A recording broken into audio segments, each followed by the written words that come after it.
Hello, my fine internet friends, by which I mean the 5 Facebook friends and 20 plus family members who are obligated to watch this. Welcome to What Would Betty Say, where I perform tasks while musing about how my grandma Betty might have judged my life decisions if she were still alive. Today, we are going to witness my interpretation of the embroidery Betty taught me. Let me first present another item I stabbed myself with. A lot. As you saw the complex task of pinning paper to fabric last week, now I can explain its mysterious purpose. My grandma introduced me to embroidery with the equivalent of a paint-by-numbers craft project.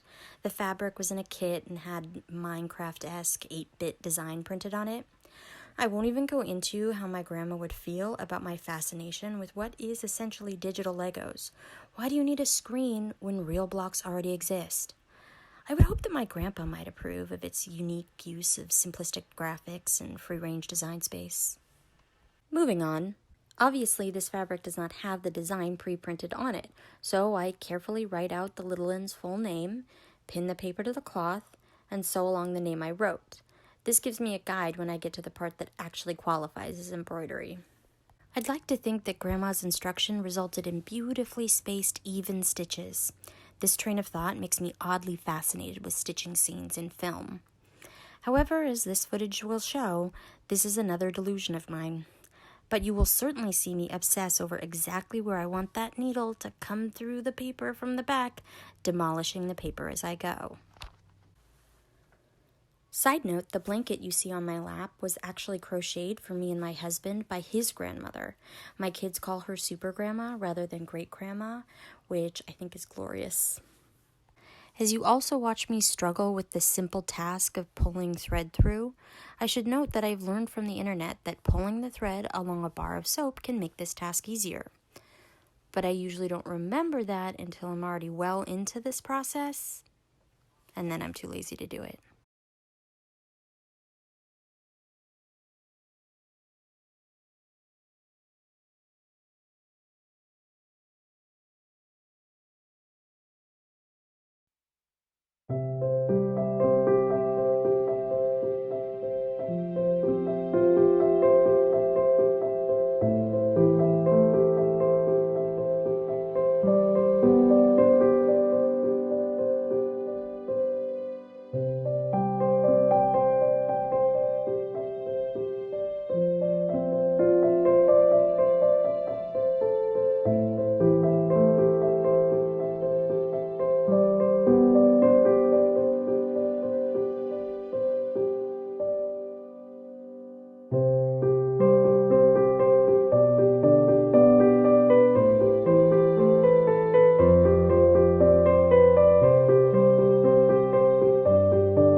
So that's me pulling the thread completely off my needle. As I rectify the issue, I leave you to ponder, what would Betty say?